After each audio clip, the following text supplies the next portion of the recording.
मध्य प्रदेश सरकार का बजट पेश किया गया। बजट को लेकर जानते हैं तन मन समूह के सीईओ गोविंद गोयल की प्रतिक्रिया। गोविंद गोयल ने कहा, सरकार टैक्स में कमी करके भी राजस्व बढ़ा सकती है, क्योंकि स्थानीय टैक्सों से निवेशक यहां निवेश करने से पीछे हटते हैं। वह निवेश करने से पहले कई प्रकार का आकलन करते हैं। मध्य प्रदेश में मंडी टैक्स सबसे बड़ी समस्या है। यदि कोई उद्यमी महाराष्ट्र से दाल लाकर मध्य प्रदेश में बेचता है तो उसे करीब 1.5% अतिरिक्त टैक्स देना पड़ता है, जिससे लागत बढ़ जाती है और उद्यमियों को व्यवसाय में हानि होती है। सरकार ने बजट पेश किया है, ये अच्छी बात है कि कोई टैक्स नहीं लगाया, लेकिन टैक्स पहले बहुत ज़्यादा है। थोड़ी राहत की उम्मीद थी। लाडली बहना के लिए 3 नई योजनाओं की घोषणा की, लेकिन वो पैसा कहाँ से आएगा, कैसे होगा, या उन्हीं के पैसे में से कटेगा, वो दिक्कत की बात है। जहाँ तक 2-3 चीज़ों की मांग आती रही है अभी कि मध्य प्रदेश में जो ज़मीनों की रजिस्ट्री और प्लाट की और अपने बिल्डिंग की रजिस्ट्री होती है, उसमें सब मिला के 12.5% टैक्स पड़ता है, जो देश भर में सबसे ज़्यादा अधिक है। वो थोड़ा कम होना था।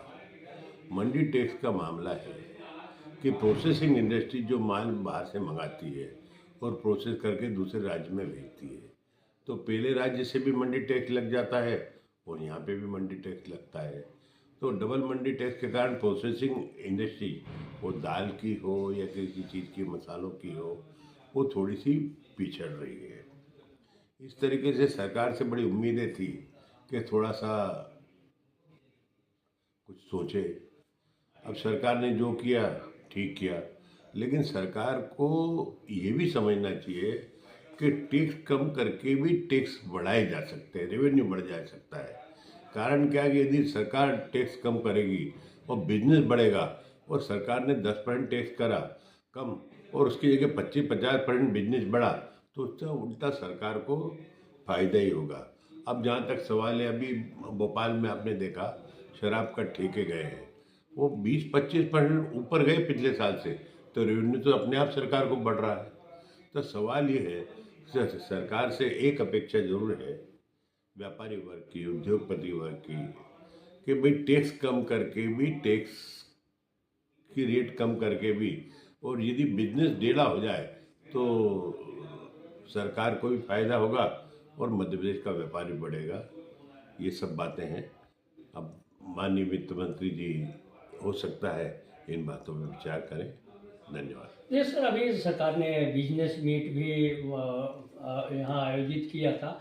आपको क्या लगता है कि जो लोकल टैक्सेस हैं, जैसे मंडी टैक्स आपने बताया, प्रॉपर्टी टैक्स बताया, क्या इसकी वजह से निवेश भी प्रभावित हो रहा है कि लोग निवेश करने से डर रहे हैं, बड़े उद्योगपति बाहर भोपाल मध्य प्रदेश आने से डर रहे हैं? देखिए, जितना बड़ा उद्योगपति होगा उसको एक एक चीज़ के उसके एक्सपर्ट हैं, वो हिसाब तो जोड़ेंगे। तो मध्य प्रदेश में रजिस्ट्री, मैंने कहा कि 12.5% टैक्स से बहुत महंगा है। सवाल ये कि मंडी टैक्स की बात भी है।